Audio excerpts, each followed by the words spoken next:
What's going on, everyone? So as you guys can see right here, I'm bringing you guys another epic duel video.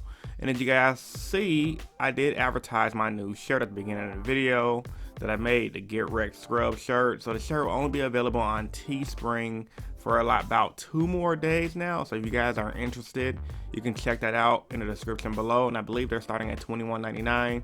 I don't make the price, Teespring make the price, but if you guys want to support this channel and help the movement, you guys can pick up that shirt. So right here, as you guys already know, I'm playing against my homie Rico, and he's using his Dark Magician deck against my Masked Hero deck. And I already gave him his deck profile earlier today, so if you guys haven't seen the deck profile video, you guys can click right here in the iCard to check out the deck profile so you can see how the deck, what the deck plays and how it functions. So I won the dice roll and I went first. Opened pretty well considering I was able to make Dark Law first turn.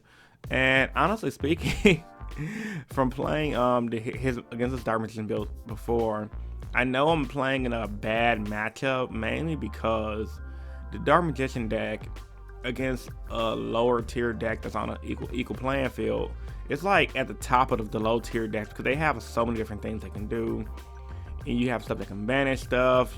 It just so many different things and so many different effects. It's hard to kind of keep up. And my homie right here, he plays the Wind Witch engine, which keeps catching me off guard to my placement because like sometimes like he doesn't open it, so I forget he runs it. Then when he does open it, he's able to make that Crystal Wing Synchro Dragon, which pretty much has the effect that when he's on the board, he can negate monster effects, he can be destroyed. Because of the Ice Bell and all of them, they protect him too. So literally, like, I don't have an out for that card. And my whole purpose right here was to hopefully I can mass change, make Dark Law, and luckily pick the final piece to his combo out of his hand, so that way I wouldn't have to worry about dealing with that card later on to do it. And I did not get it. I got a Solemn Strike, which is pretty good, but it's just too much beefiness. Like Dark Law cannot survive in a format where there's a lot of beefy monsters, hence the reason why I always get trashed in this matchup.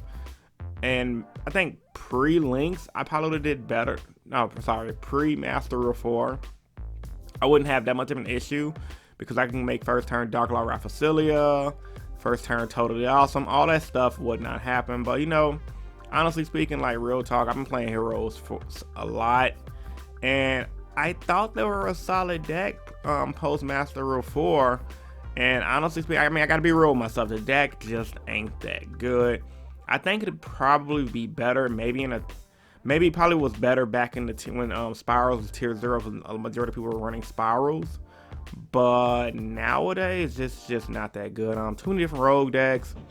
Too many rogue decks do the whole swarm the field with beefy monsters, and that's something Dark Law can handle. Like a lot of decks, they don't care about getting their cards banished as much anymore. And yeah, I know there's people who play different builds with Malicious and they go off. But even those builds, honestly speaking, unless you're going first a lot, and unless you're opening up the godly hands, you're not going to do that well. I mean, you're going to get that one player every blue moon who does topple heroes, especially over in the OCG because they got Stratos. And even over here in the TCG, like even when I play at locals, I might do good 1 week at locals. I might go X1 or I might even go undefeated. But that's few and far between. Like on a consistency ratio, the deck just ain't good because cards like Dark Law decks just don't care about getting Dark Law anymore. So moving forward, he made his Crystal Wing, and there's nothing really much I can do right here. And yeah, I'm just sitting here like, oh, how can I out that card? The only way I can out it really is probably Castel, and that's considering that if he doesn't have any face down cards. Overall, I was just in a bad position, and yeah, there's nothing I could do. And I was just sitting there thinking like, what can I do? What can I do? What can I do? And like I said, he plays a lot of different like traps in his deck, which he said is good, but a lot of times he can brick. But he does play things like TT, Mirror Force, Drowning Mirror Force, so you never really know what you're gonna get. And Baguska is a good card, but he played the Magician Gap Navigate. For you guys that don't know, when Dark Magicians have that 2 combo on the board, they can bring out a Dark Magician, you get another one to the field, and you can banish a guy. So it's like GG no read and everything I can do. Let's go to game 2. Alright, so going into game 2, this is a pretty swift game as well. Cause we literally started dueling and pre the tournament because the tournament usually We're supposed to start at 7 o'clock. Sometimes we start a little over 7, depending how many players show up. And it was actually paid day, so you pay the $10, get the 2 packs. So yeah, we were just trying to get another quick game, and I'm like, okay, I'll go first. He beat me. And let me see what I opened up. And I believe, if I remember correctly, I didn't open that well. I mean, I did open the Dark Law, which is, I guess, for heroes. It's pretty good. But considering the deck I'm playing against, Dark Law just ain't enough. And then not to mention, too, I do play back row. Don't get it twisted. I play the back row. I play the Solemn Strike. I play Warning. I play the Judgment. I play back to the front to bring my Shadow Mist back. And I do play Mind Crush. I was testing Mind Crush today at locals, and it was good. I mean, you can combo Dark Law with Mind Crush and do some damage. But I just didn't open up my back row, which was like, yeah, what can you do? So I went for the Summoner Monk, and he allowed me to do it. Then I brought out Shadow Mist, and he decided to Ash Blossom Shadow Mist. This was definitely a misplay on his part. It would have been better for him to Ash Blossom the Monk. But I think he was listening to like some music, and he said he wasn't really paying attention half the time anyway, which is all good, because you vibing out, ain't no point of taking locals that serious, especially a little fun game that we're having. So he played this Magician Navigate, and I believe it was a ruling. I played against a different Dark Magician player, and I said I believe they said I couldn't Ash Blossom to Navigate only because it's like an activated effect, and it goes into whole Yu-Gi-Oh rulings. It's very confusing. Plus I revealed my Ghost Ogre, but I can stop it later on when I try to use the second effect to banish, I believe. So I'm just trying to stall him by Gooska right now anyway, and it really didn't matter because he opened up an all back row hand. So I'm just sitting there like, man, I can try to go for the attack, and he might have a Mirror Force. I can try to go for a normal summon. I know he plays he doubled up on a TT, and against most decks like Spirals is not that good because they can recover real fast. But once again, against my deck, it's just like, oh my god, like Heroes, it just felt so underpowered right now, man. And I know you guys are saying, oh my god, you're so negative, blah, blah, blah. But it's like, dude, I'm just being real. Like, but it's cool, though, because, like, I like playing road decks. I like playing something different. And that's what it's about. Playing decks that you like versus playing what the meta is. And, after playing locals today, it made me realize that, hey, you know what?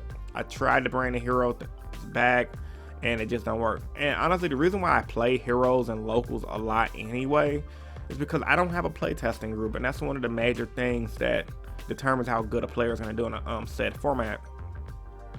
The reason why I did so well back in 2013, 2014, and even some of 2012 was because I kind of sort of had a playtesting group. One of my homies that used to play Yu-Gi-Oh back in the day still played, and he got back into the game, and we would go to locals together and we'd play at his house and stuff. And we'll kick it a lot, so I had somebody to consistently play test with, and he quit. And then one of my other homies who I used to travel with, he quit as well. So it's like I'm stuck with no playtesting group. And then also back in 2012, 2013, 2014, literally in Chicago, you can go to a different locals every single day. Mondays it was near mint games, well, hot sauce at the time, they called themselves hot sauce game. Tuesdays it was a different spot at the mall. Wednesdays it was hot sauce games. Thursday, it was Hot Sauce Games, the second location in the suburbs. Friday, it was a place called, what's the place called again? It's a place on the south side, I can't think of the name right now. You guys who play in Chicago know Top Cut Comics was the Friday locals. Saturday was either Galaxy Comic Zone, Top Cut Comics, and then a bunch of places like Game and Go. And then Sunday, you could go to Pastimes and Niles, and back in those days, the Pastimes and Niles shop was pretty good for Yu-Gi-Oh. I heard recently they don't get that many players for Yu-Gi-Oh, and it's pretty casual. It's not really as competitive as it used to be. So back in 2012, 2013, 2014, I had a lot of consistent plays testing, and I wasn't working a full-time job, so I could put more hours into the game. Now I have more hours to put into the game. I don't know what half the cards do.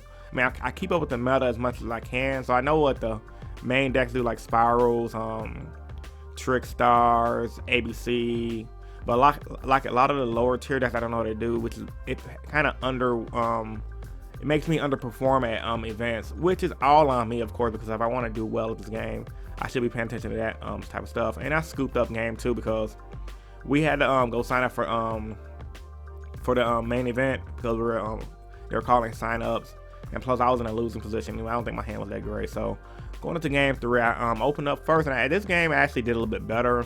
I did open the e-call, and I'll see, because he does have the Ash Blossom, so he does have the Ash Blossom. I was seeing, was he going to respond to it? I searched out Devon, dumped the Shadow Mist, you know, the simple plays, and grab honestly Hero's alias for if he tries to run into me, I can honestly Neo some.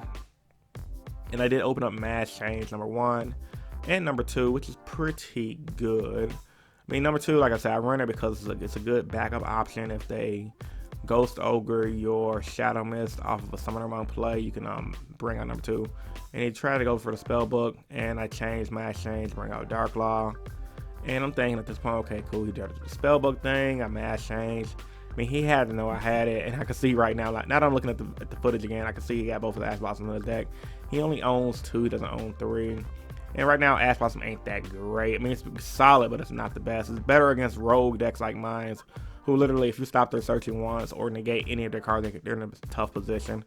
So I'm gonna put these shuffling cards. I'm gonna pick up one at random, and I hit his Magician Navigator. Well, okay, that's a pretty good card to hit, but I do see he has the Solemn Judgment, a TT in his hand, and I'm just like, oh my god. But I didn't, obviously during the duel, I didn't know what he had per se.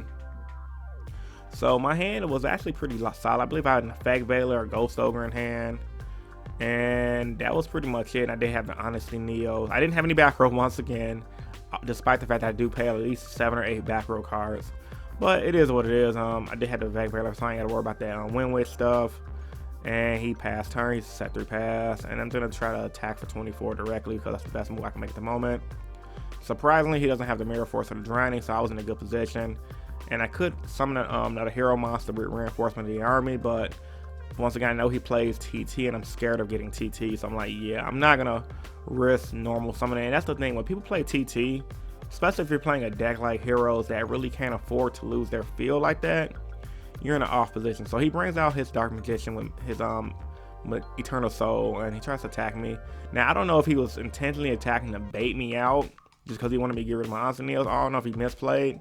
I think he said he misplayed, but you know, sometimes misplays don't really be misplays. People go for plays to try to bait you out just to get rid of your stuff, because he probably wasn't really worried about what I could do, because once he sets up his Dark Magician field as he's doing now, it's pretty much over. So I got him down to 800 life points, which is pretty solid. I hit him 24 twice, and then I hit him with the actually 24 3 times now that I think about it. So I'm just trying to slow roll, because I could try to go for a game, but once again, I'm scared of the TT. And he drew the Mirror Force, and I'm like, can't catch a break to save my life. So he goes for the Mirror Force, and I'm just thinking like, okay, well, ain't nothing I can do. I was debating on going Mass Change number 2, bringing out another Dark Law in defense mode, but I'm like, would that really be worth it? Because he does have the TT that I'm scared of. I'm gonna be pretty much screwed because I lost my last way to run a Dark Law. I don't have any more defense. So I'll go E-Call, bring out Shadow Mist. He's debating on what he wants to do. And at that point, when he looked at the same card twice, I'm like, yeah, he has something to stop my summon. So I did remind him that we were in the main phase too. So it's not main phase 1 and don't waste your cards, because, yeah, I already attacked. So I believe I just set one and passed. Yeah, I already had one, so it was the Mass Change number 2. So he drew for his turn, and I'm just thinking like, man, he already got his field set up.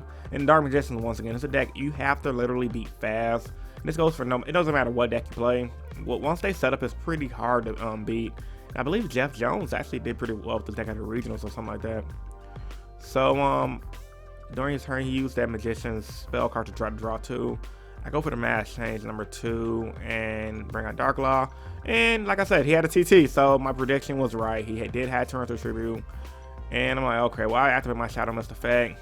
And I believe he's gonna go ahead and Ash Blossom me. Now, right at this point, we're just debating on does Dark Law get to resolve my effect for the eating a card out of his hand. We both agree upon Dark Law not being able to get that effect due to the fact that Dark Law left the board. I mean, either way, I was in a bad position. So whether if the ruling was right or wrong, it was a fun game, and yeah, I was in a bad position regardless. So he drew his 2. I tried to activate my Shadow Mist effect, and he Ash Blossomed it, I believe. I'm waiting for the Ash Blossom now. Okay, yeah, he did Ash Blossom it, and I think now that I'm looking at it, he drew the Ash Blossom off the draw 2, or I don't know if he had it in his hand or if he drew it off. Either way, what if he had enough timing? What if he didn't miss timing the Ash Blossom or not? I was in a bad position because as you guys can see, he had Eternal Soul and he had his spell card up. So at this, and he had more back row. So at this point, he can bring back Dark Magicians, banish stuff. He was just in an overall better position than me, and I'm just like, yeah. Heroes is definitely looking like a tier 3 deck, unfortunately. So bad prediction on my part. I thought Heroes was a little higher on the bucket list as far as rogue decks are concerned. But I know for a fact Dark Magician is definitely a tier 2 deck, considering how much it tops a big event. So Heroes is definitely a tier 3 deck. And while I love the deck, I got to move on to something else. Probably going to wind up playing Spirals again. So I try to attack with Blaze Man for game. And he just activated his Forbidden Chalice, and I'm like, okay, cool, try to attack for game, and he activated his Eternal Soul, bring back Dark Magician, banishing my Blaze Man, and I'm like, yep, scoop him up, GG no read, good game, bro. So yeah, man, all that being said, man, post your thoughts and opinions about this duel in the comments down below. Innovation YG out, and I'm signing out.